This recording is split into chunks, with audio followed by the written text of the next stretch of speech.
I don't like this food. You keep making it even though you know I hate it. It's like you're harassing me. Your husband likes it, but I don't. Can you please cook something else? I used to feel like I would have to endure my mother-in-law's bullying for the rest of my life, but then something happened that completely changed my life. I've been married for 3 years now, and we were living with my parents in their house. My husband, who often works long hours, is currently away on a business trip. I used to feel uneasy without him around, but now I'm so busy that I don't miss him too much. My daily schedule is like this: I wake up early to cook breakfast for my father-in-law, who wakes up early. While he's eating, I clean the house and do laundry. After he finishes eating, I clean up the dishes. After finishing all the household chores, I finally push myself to get ready to take off to my part-time job. And as soon as I come home from work at 5, I make the meal. And after that, I clean the house, do laundry for the second time, and the day is finally over. Such a restless day is tiring enough, but there is one thing that makes my life even more tiring.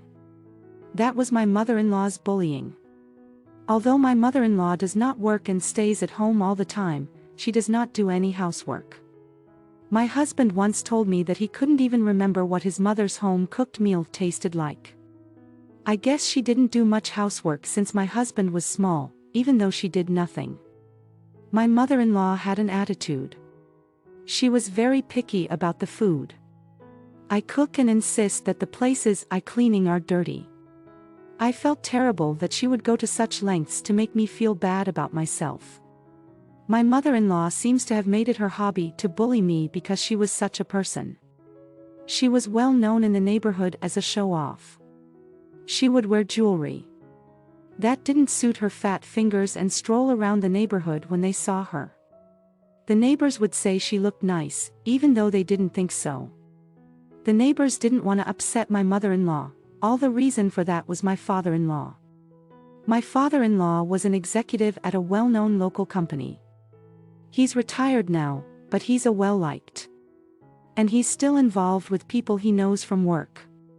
There are a lot of people who works for the same company as my father-in-law, so he's a big part of the community. That's why the neighbors were so concerned about my mother-in-law. My father-in-law was never bossy, but my mother-in-law was always bossy because of him. The neighbors didn't like it, but they never talked. I felt like I had no one on my side when I saw how they handled things. No matter what my mother-in-law did to me, I had no one to talk to in the neighborhood. But my father-in-law was very concerned about me after retiring. My father-in-law, who had always been very hardworking, became sick more often. Then unfortunately, he was diagnosed with cancer. It was very advanced, so he was told that he needed to prepare himself. I am so grateful for my father-in-law, who is the complete opposite of my mother-in-law. I understand that is also because of him, that we have been able to live without worrying about finances. To show my appreciation, I try to take care of my father-in-law as much as I talk to him to keep him occupied and sometimes play cards with him. The most important thing I did was to prepare easy-to-eat meals for him so that he could get as much nutrition as possible. My father-in-law was happy that I cared, and he said many words up, thanks to me. Thank you. I'm happy every day. No. I'm just doing what I am sorry for the burden my wife has put on you. She just doesn't do anything around the house. My father-in-law seems to be concerned about my mother-in-law's laziness. I guess my father-in-law's gentle nature makes it difficult for him to say anything about my mother-in-law's behavior. Still, it was enough for me that he knew my mother-in-law treated me. I am sorry for leaving everything to you, Ellen, when my wife is the one who should be doing a better job. You don't have to force yourself to take care of me, you know. No, please don't say such a thing. I just want to repay you for everything you've done for me. Thank you. My father-in-law was holding my hand and tears were well up in the corners of his. Then one day things took a turn for the worse. My father-in-law's condition got worse and he had to be hospitalized in an emergency. When he was taken to the hospital by ambulance, he was in a coma. The doctors told us that they didn't know how much time he had and that my family had to be prepared. It was so that my mind was in a state of panic. I couldn't stop crying when I saw my father-in-law in front of me, his face covered with pain. I thought my mother-in-law must have been very distressed under such circumstances, so I asked her how she was doing. However, she had a look on her face that I did not expect. I'm sure he'll never recover from. But his inheritance is going to be enough. Her insane word made me very angry. Meanwhile, my father-in-law did not regain consciousness, but his breathing was stable. I visited him every day and talked to him a lot, even though he couldn't hear me. I hoped that if I talked to him like this, he would wake up one day and answer. But he didn't seem to wake up. As for my mother-in-law, she never came to visit him. Why don't you go check on your husband once in a while? Don't you tell me what to do. I'm too busy every day. I can spend my time in a hospital. It's a waste of time whenever I try to encourage her to come visit him. She just kept saying horrible things. She even had the audacity to say something like this: "Hey Ellen, you bring in clean clothes for him every day, don't you? You should pretend I did it. Okay? Don't make the mistake of saying you did it." My mother-in-law was trying to make herself look good. He'll never wake up, and his inheritance is all. Don't talk nonsense to people. You got it. The only thing of my mother-in-law's mind was my father-in-law's inheritance. I was so angry at her selfishness that I decided to take action since my father-in-law was no longer in the house. My mother-in-law's bullying was worse than ever. Stop talking about visiting him and start cooking. It's too early for preparing dinner and I'm going to the hospital now. I'll be home soon, then I'll cook. You really pissed me off, Ellen. You know that I told you 100 times that old man can't do nothing but to leave me his. He doesn't need any visit nor sympathy. My mother-in-law kept saying horrible things to my father-in-law. I wanted to say something back, but I managed to hold it back.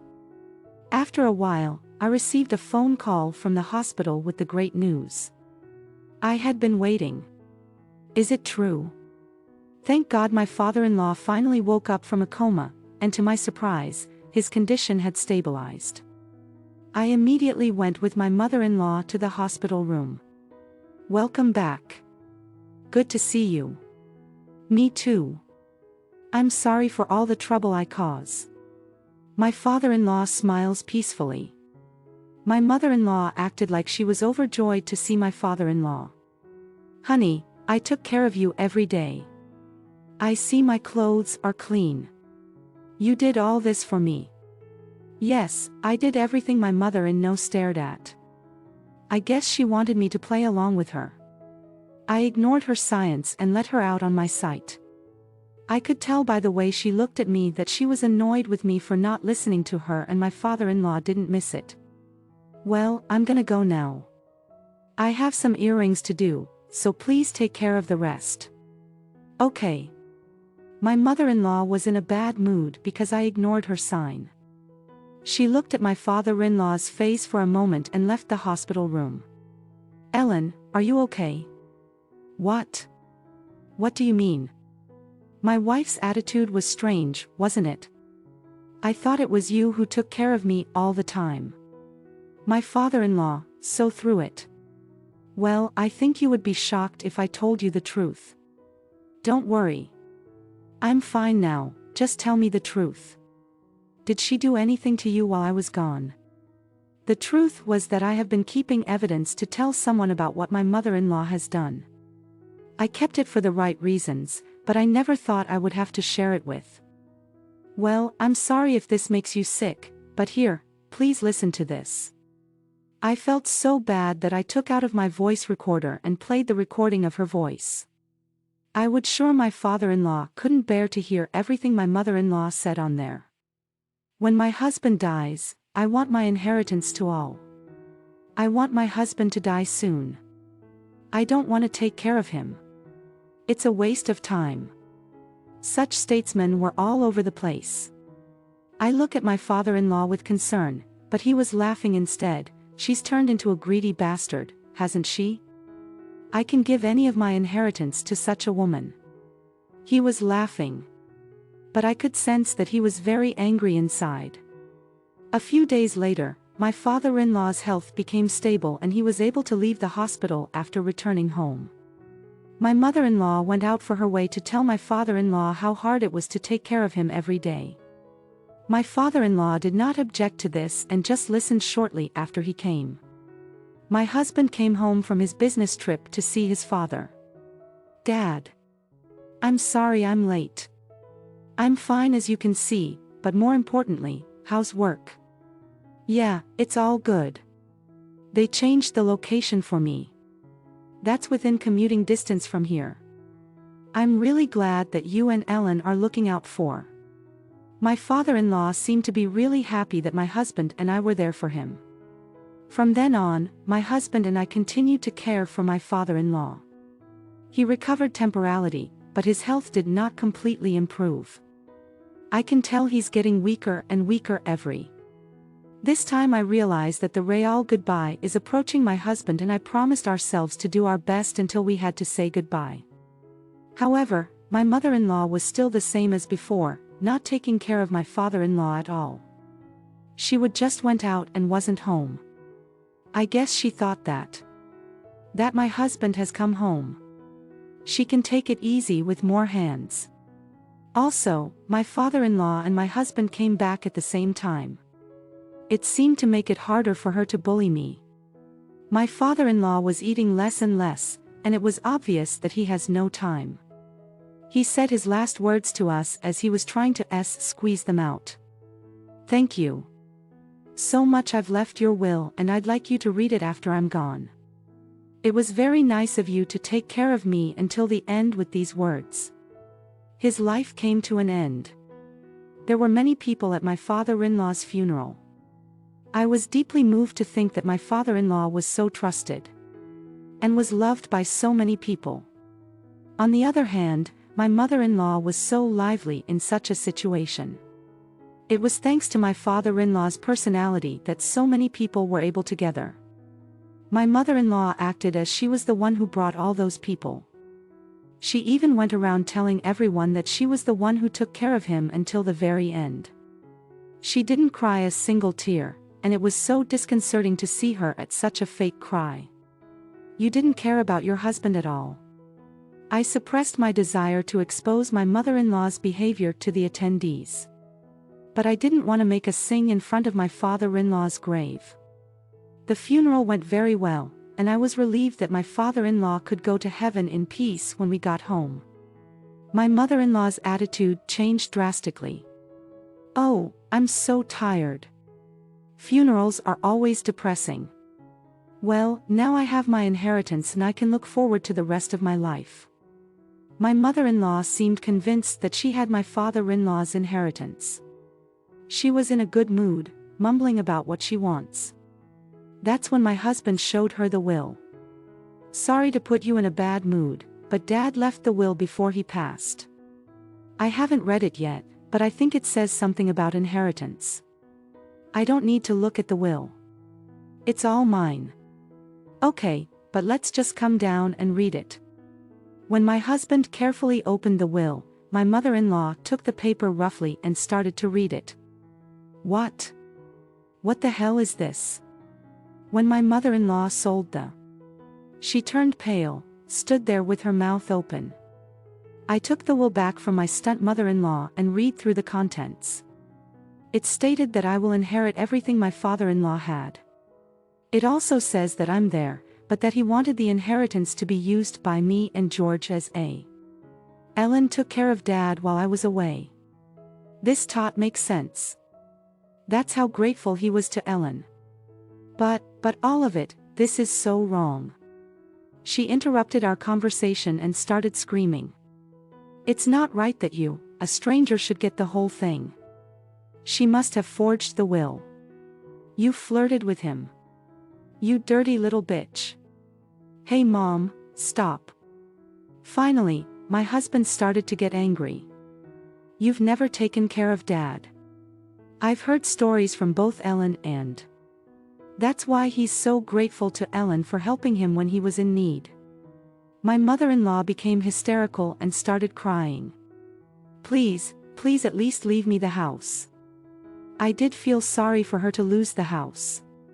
She has lived for a long time. To calm my sobbing mother-in-law, I decided to give her a small portion of my inherit. Then you will have this house. I know you don't have any money, so I'll give you some, but please don't live like you did before. I said as I looked my mother-in-law straight in the face, we are leaving this house, so please live on your own. Right after she knew she would get the house and some money, her mood changed all at.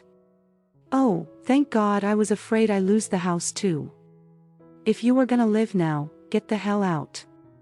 And then she went right back to being a big jerk. I was so frustrated that I fell for my mother-in-law's fake cry. But if I leave this house, I will never have to live with my mother-in-law again. The joy of being away from my mother-in. Overweight, the frustration of giving away a small portion of my inheritance. A week later, we decided to move out and start looking for a place to live. For now, we are thinking about moving into an apartment and build a house. Soon, thanks to the inheritance left to us by my father-in-law, we will be able to build a nice. I am excited to share that I have plans to build a new home for my father-in-law as a token of my appreciation. It gives me a sense of relief knowing that I won't have to constantly worry about my mother-in-law's scrutinizing gaze anymore. However, my mother-in-law hasn't made any changes to her lifestyle and continues to spend money recklessly. Unfortunately, my father-in-law has passed away and the neighbors have started to spread rumors about my mother-in-law, causing her to become increasingly isolated. She ended up spending more money than her pension and eventually had to sell the house she had begged for, leaving her with no job or home. While I don't have any contact with her anymore, I do hope she finds her way and finds happiness in her life.